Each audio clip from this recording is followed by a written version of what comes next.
Assalamualaikum. Hari ini kita masih dalam unit 1 iaitu berfokus kepada pengisytiharan Malaysia dan negeri-negeri yang membentuk Malaysia. So kita akan tengok dua benda ni lah, pengisytiharan dengan negeri-negeri yang membentuk Malaysia. Okey.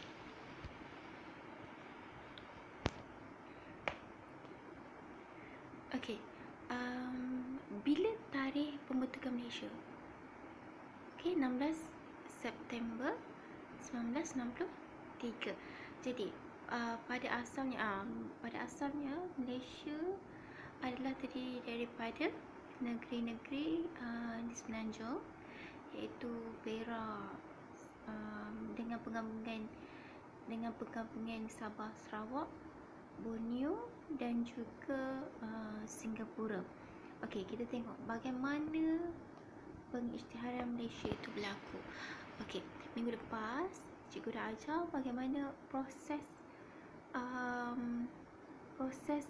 kita mencetuskan untuk mendapatkan pembentukan Malaysia. Okey, proses pembentukan Malaysia minggu lepas kita dah sentuh.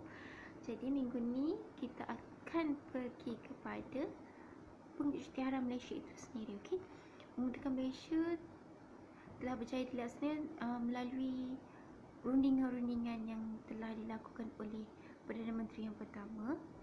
Okey. Dan penggabungan berjaya dibuat pada 16 September 1963. Okey. Hari Malaysia telah disambut pada 16 September setiap tahun untuk memperingati penubuhan Malaysia pada tahun 1963. Kita akan sambut setiap tahun lah 1963. So kita akan sambut, kebiasaannya kita akan sambut merdeka dahulu dan kemudiannya disambung dengan Hari Malaysia. Okey, kenapa kita menyambut Hari Malaysia? Sebab kita ingin meletakkan hasil penggabungan Tanah Melayu, Sabah, Sarawak dan Singapura dalam membentuk Malaysia tu. Kita ingin ingat, memorize setiap tahun. So kita akan buat Hari Malaysia. Kita sambut Hari Malaysia. Pada Hari Malaysia tu seluruh negeri akan bercuti lah, Sabah, Sarawak dan negeri-negeri di Semenanjung, Singapura sekali. Okey. Pembentukan persekutuan ini dirancang berlaku pada 1 Jun 1963. Kemudian ditangguhkan atas beberapa faktor sehinggalah 31 Ogos 1963. Okey. Dalam kita untuk melakukan pembentukan Malaysia itu, berbagai isu telah bangkit, okay, yang dibangkitkan oleh Indonesia dan Filipina. Pada asalnya Indonesia dan Filipina juga berhasrat untuk digabungkan bersama Malaysia, tetapi mereka merasakan mereka boleh membentuk sebuah negara yang berbeza. Jadi mereka ini pada ketika itu Indonesia dan Filipina mencetuskan beberapa isu sehingga kan kita gagal untuk membentuk Malaysia pembentukan Malaysia gagal pada waktu itu, dan beberapa kutipan suara juga dilakukan. Okey, dan kutipan suara itu dilakukan mostly di Sabah dan Sarawak untuk menilai kesiapsiagaan mereka untuk digabungkan bersama Malaysia. So hasil daripada kutipan suara tersebut menandakan mereka sudah bersedia untuk digabungkan bersama negeri-negeri di Semenanjung. Okey, maknanya mereka telah bersetuju untuk digabungkan sebagai Malaysia. Okey. Pengutusan suara telah dibuat. Jadi akhir sekali pada tahun 1963 pengisytiharaan Malaysia telah dibuat. Okey. Secara ringkasnya,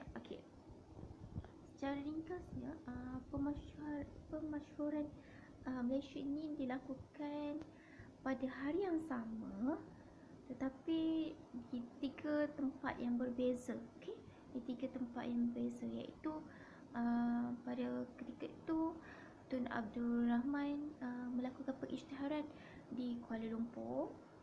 Pada masa yang sama juga di Kota Kinabalu dan juga Kuching dilakukan pengisytiharan Malaysia, tetapi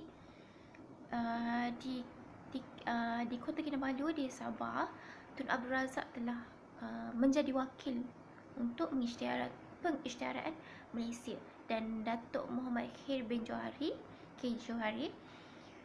telah mewakili di Kuching. Okey.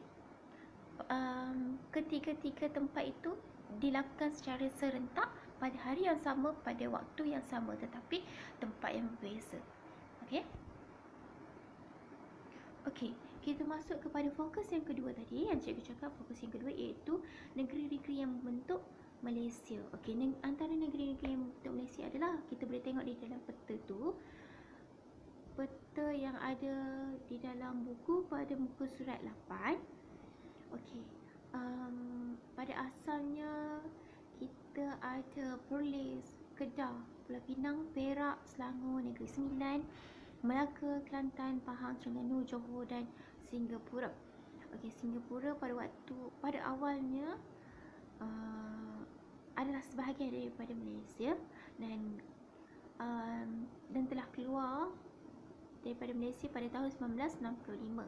Juga akan bincangkan nanti kenapa Singapura keluar daripada Malaysia. Dan pada waktu ini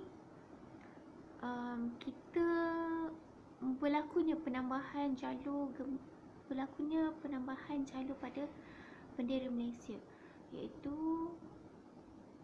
penambahan kepada wilayah persekutuan. Okey, sekarang cikgu akan bagi tahu kenapa Singapura akhirnya keluar daripada Malaysia. Kenapa dia tak keluar awalnya? Okey, pada awalnya Singapura merasakan pembentukan Malaysia itu menjadi salah satu daripada negeri di bawah Malaysia itu adalah sesuatu yang terbaik, tetapi pada tahun 1965 Singapura telah membuat keputusan untuk keluar daripada Malaysia. Kenapa itu berlaku? Sebab Tun Abdul Rahman dia mengutamakan yang first ialah dia mengutamakan orang-orang Melayu. Tetapi pada waktu itu Singapura diketuai oleh Lee Kuan Yew. Okey, Lee Kuan Yew ini adalah pemimpin di Singapura yang dilantik. Okey, Lee Kuan Yew telah mencetuskan provokasi terhadap bangsa Malaysia, di mana dia merasakan orang Melayu hanya 30%.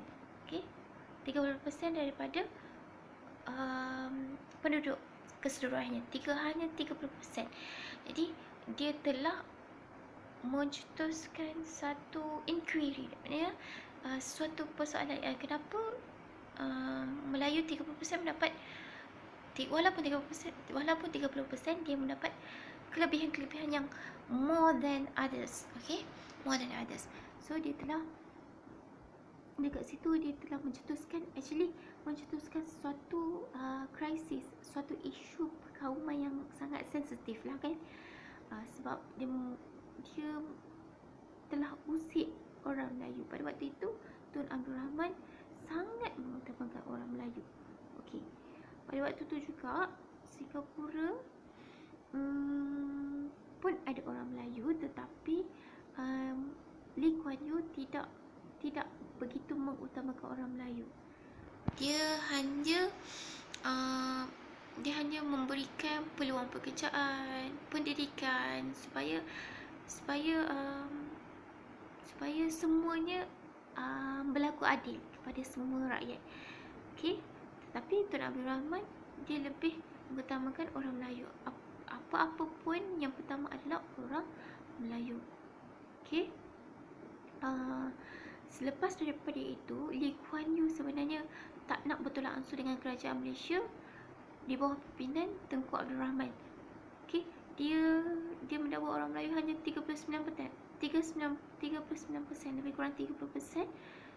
Sementara orang-orang yang bukan Melayu lebih daripada itu, lebih kurang 59% to 70% bukan orang Melayu. So sebenarnya itu telah melayakkan Lee Kuan Yew menjadi Perdana Menteri Malaysia, ya. Bukannya salah seorang daripada orang Melayu. Okey, Lee Kuan Yew dia merasakan dia layak menjadi Perdana Menteri pada waktu itu. Tetapi kemudiannya kita telah melaksanakan ataupun mewujudkan perlembagaan Malaysia, di mana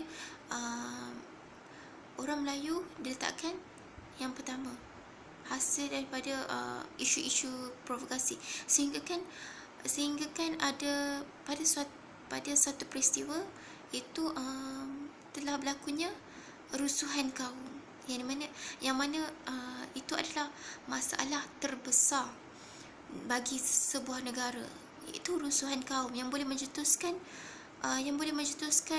pergolakan di dalam negara tersebut. Okey, itu saja secara ringkasnya tentang pembentukan Malaysia, pengisytiharan Malaysia, negeri-negeri yang berada di bawah Malaysia pada awalnya dan kepada akhirnya. Ini sahajalah seperti yang kamu tahu, ini sahajalah negeri-negeri yang berada di bawah Malaysia, tanpa ada Singapura lagi. Okey, ini sampai di sini saja. Okey, saya harap kamu semua faham. Bye.